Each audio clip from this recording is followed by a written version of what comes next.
Hello, everyone, and welcome to this podcast Ponderings. We saw the Fnaf film sequel. When was that? Saturday. We watched it Saturday. Yeah. I guess we can spend this video talking about it. Yeah. So, better than the first one for sure. Yeah. By far. First one, it's okay. I guess it's better written, but not really. People trying to make that argument. I don't really agree. It wasn't very scary, and it was kind of dumb at points. So that's the first one, but the second one's much better. It's actually intense. You actually felt tense throughout the film. It was good. Yeah. And plenty of FNAF lore, and in my personal opinion, better written. Don't know about you. Yeah. Yeah. Baby was cool. Yeah. Spoiler warning. Yeah, Carl, at least put a spoiler warning in. Well, you were kind of being vague enough about anything without any spoilers until then. You're just like, oh Baby yeah, was cool. Baby was cool. Baby was cool. Didn't expect that. That's arguably a bigger spoiler than the thing with the bear, the stuffed Freddy. Yeah. I can't believe they put that in. Yeah. Like that was meant to be like Dopey Freddy, and I can't believe they actually put that into the film. Like that was shocking. But yeah, so fun. The only thing I would say is Mike doesn't really make much sense. He kind of just is angry all of a sudden. Once is desperate to just move on, which I feel like after the first one he wouldn't really do. Yeah. And then he becomes himself at the end, but it's like his character progression kind of reset, which I didn't really like. Is Vanessa the name of the think so, yeah. love interest? I think so, yeah. Oh, because she stayed alright. I know people were saying that, but she's going to reveal how much she forgets with every film. I'm like, oh yeah, but no. I think her progression from the first one was actually good. Bouncing off from the control of her father to trying to take control of her own life to then find out she can't, which is quite interesting. Interesting path to go to. And then the marionette is like so far been the scariest thing in Five Nights at Freddy's so far in the films. Yeah. Because I hate that human hybrid. It really freaks my brain out, and it really freaky. It is freaky. So they did a good job, and yeah, a round of applause to that. So that was actually really good. The new My Hero episode as well. We watched that as well. Yeah, we watched. We did also watch that. Again, we watched the dub, so it'll be slightly behind what sub watchers watch. But that episode was the one where all the friends help them forward. Have you heard how people complained for the dub about it? How? Because the friends really just sound like there's no effort been put into their lines. Which I noticed when watching it, but I don't think it's as bad as what they're trying to say. But so it is silly though. Final season, why would you not put your full effort in? Like, I don't get it. Yeah. But, well, so that's just how that is. Yeah. So again, that was really good. Shigaraki was cool. Good knowing Shigaraki wouldn't have stopped destroying things had he survived anyways. So Deku had no other choice but to eliminate him, which is good, and use the remnants. And by the way, settling the debate, Deku is most certainly by the end of the series much stronger than Primal Mike. That should not be a debate. Like, he's already facing a stronger All For One and using remnants of his quirk, which don't include the other powers, wiped him out with one punch. Yeah. I think that's the first confirmation we have that Deku can use 100% of One For All without injuring himself significantly. Because the last percentage we get from him is 45%. Yeah. And then he starts saying, oh yeah, I'm combining all these other quirks, making it 120%. And it's like, it doesn't really go into detail of what percentage he's using for the rest of the show. But then him saying, oh yeah, this punch is stronger than all the eight users combined. This is now all the 9 users combined. Just basically confirms, yeah, this is stronger than All Might's strongest punch. Yeah. And also, All Might obviously ends up gravely injured against All for One in his fight. Yeah.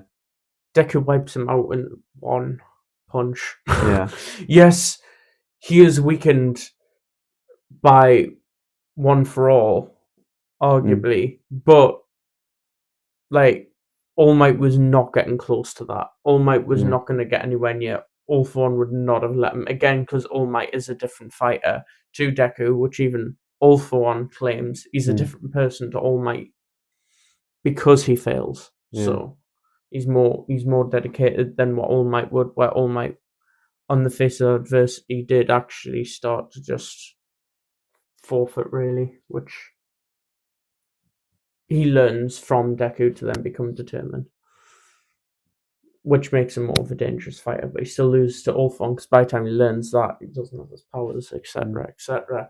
But yes, that should rest it. Like, Deku is just strong. He's definitely stronger than Prime All Might. Like, I don't. It's just not even a contest. Like, Deku would wipe the floor with Prime All Might at that point. By the very end of the series, there's no hope. When your embers are wiping out, plus also powerful. The thing about him doing the 100% punch, he didn't even have the arm braces he had when he didn't. Costume. So that was just his arm was able to take that. Yeah, it was. And not break without any support or anything. Yeah, his body had gotten used to it by that point. Yeah. But to be fair, which also shows just how strong he's got a body that can ferocious. That can withstand 100% One for All, a stronger One for All than All Might's. Mm-hmm. Also, that's a point. That One for All that All for One took in was destroying All for One's body. Bearing in mind, All Might struggles to beat All for One his entire life, and realistically, had he took All Might, One for All from All Might, he arguably would have been okay. Yeah. But when he took Deku's, no, that messed up his body. But it's wild to think that after 1 year, Deku was already, able to withstand 100% One for All. He was already able to use all 9 quirks. Well, it wasn't 9 quirks, it was like 7. Mm-hmm. So, like, after only 1 year, obviously, he had lots of near-death experiences. He had lots of scars and like caused by it. Yeah. But after 1 year, out of the 3 he was going to do at UA. Yeah.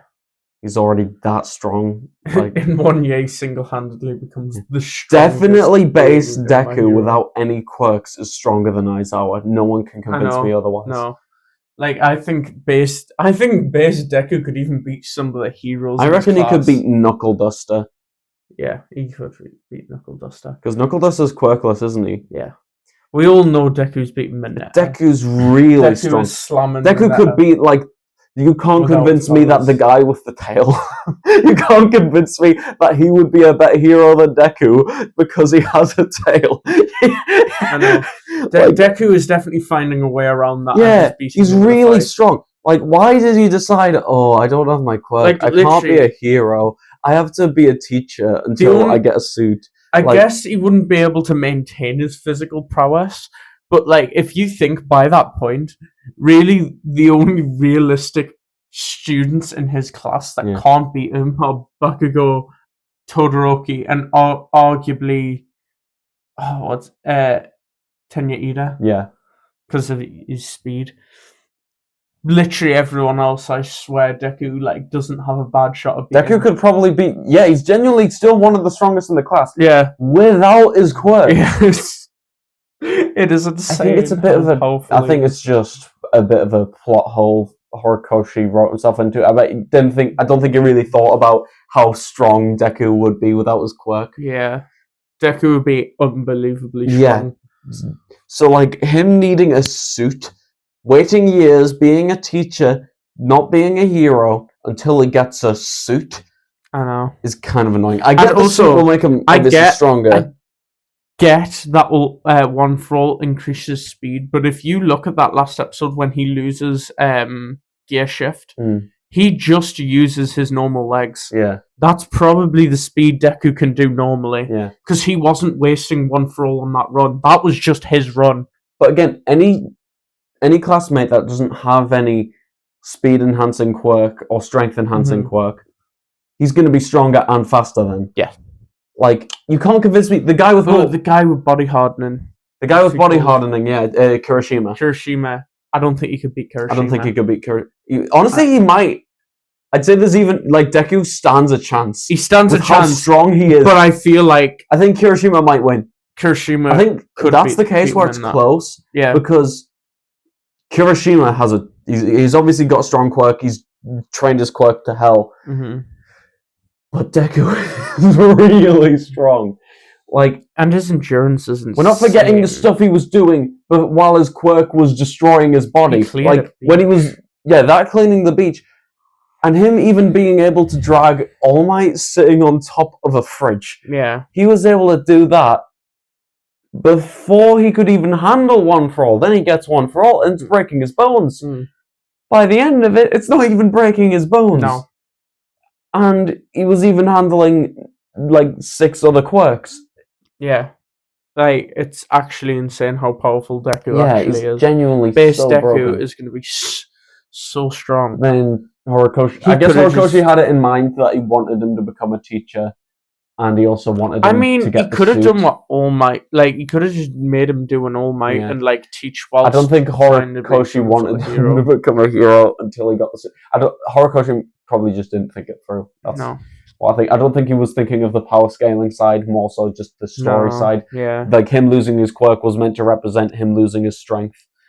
And in reality, no, he still has a strength. Extremely powerful. Like, definitely. To be fair, Vigilantes wasn't even written by him. Yeah. So when you've got a hero who is quirkless and is strong, he would have had input. But that wasn't part of his original intent. Yeah. And so when he's thought about Deku, he hasn't really considered... Vigilantes was already finished by the time this part of My Hero I know, but he wouldn't have considered it.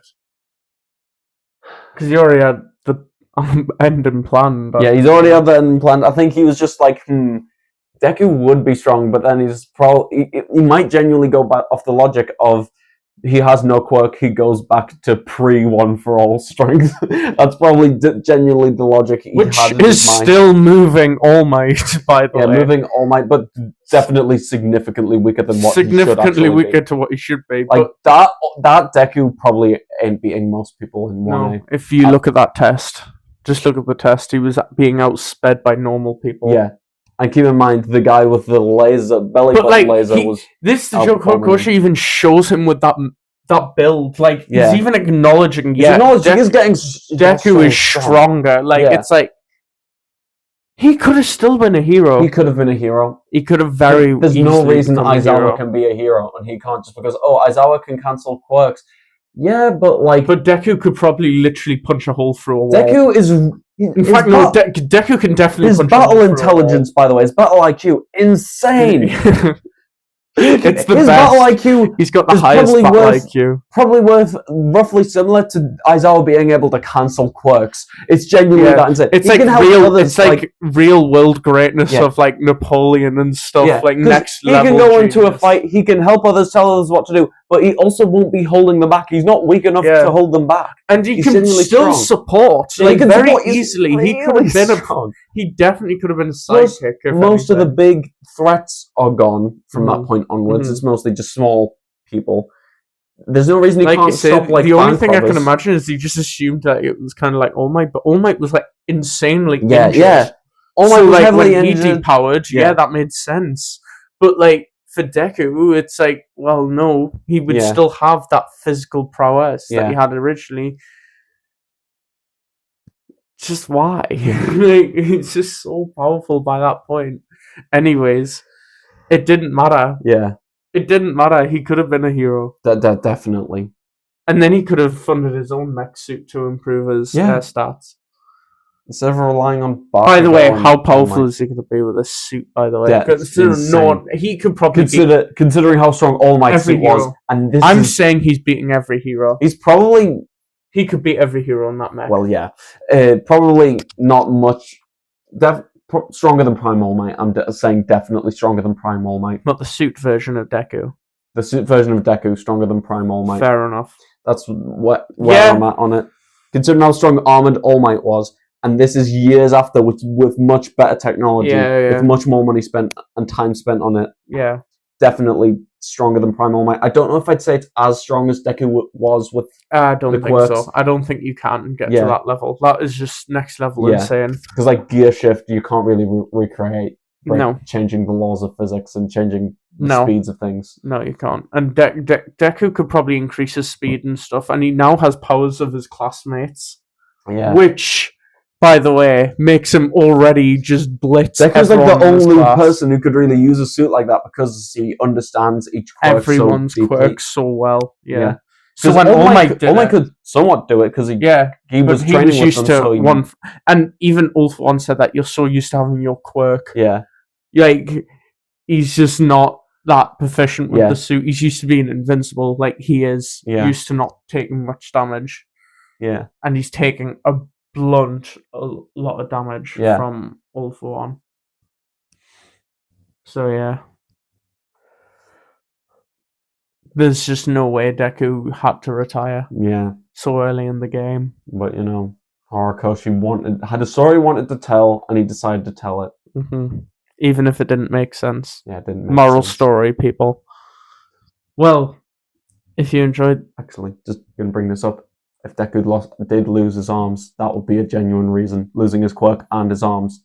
Genuine reason to not be a hero. Yeah, obviously, genuine reason, yeah. Like, if he can't use his arms, that's going to impact your ability to be a hero. He calls himself the legged hero. He probably would have gotten some robot arms. Yeah. Metal arms, but again, it's... Not combat ready. Yeah. Because he wouldn't have had the money to do so. Yeah. So, again, there's ways to write it. Just, if you... They just giving Deku back his arms was one of the biggest mistakes Horikoshi made. That was very the story could have been so much more interesting. But I get it. It's the fact that he made all those bonds, and because of that, he doesn't get the consequence that All Might did, because All Might pushed everyone away. Deku didn't. Yeah. Which is the parallel, I guess. Which works. I guess. See what you guys think. Please leave a comment down below. Leave a like if you liked it, and please subscribe. Thank you. Bye.